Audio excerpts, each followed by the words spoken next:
So one thing I like between the difference between this Tama speaker over on DW, it comes with a short one. Honestly, these what are they called? Rods, hi-hat rod, clutch rod, drop clutch rod, or hi-hat rod. I don't know. Why are they so high?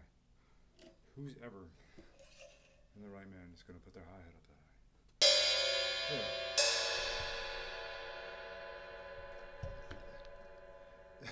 The hi-hat doesn't even, the top hi-hat doesn't even touch the bottom one because the base of the pedal plate hits the pedal board.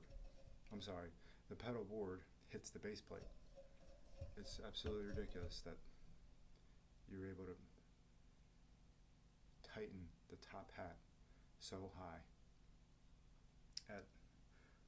I mean, this is like 3/4 of a foot here, distance from the top to the bottom high.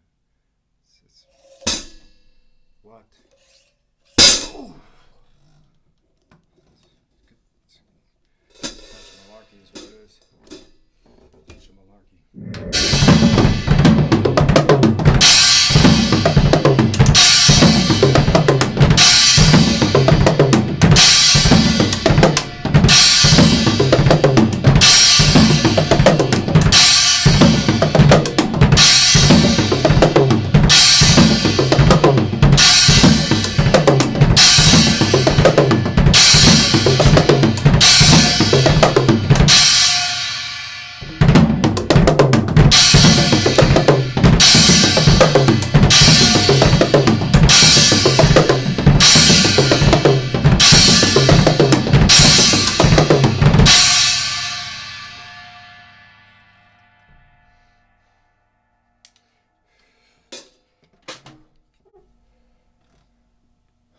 This is one of the most complex rhythms that I don't want to say ever played, but it's pretty difficult. I mean, you could try it for yourself. It's tough for me to get, and I'm still kind of working it, tweaking it, to actually maybe incorporate it into a, you know, it's an actual, you know, groove. But here, check out this rhythm. It's a sort of polyrhythmic ostinato using a herta between my double bass pedal and the ostinatos between my right and left, playing two different groups of notes. My right's playing triplets and my left's playing doubles. And you could switch it up, but let's just start with that for now. Did you get all that? Right's playing triplets, left's playing doubles, while my double bass pedal is playing the ostinato, or the hertas.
hope you enjoyed it.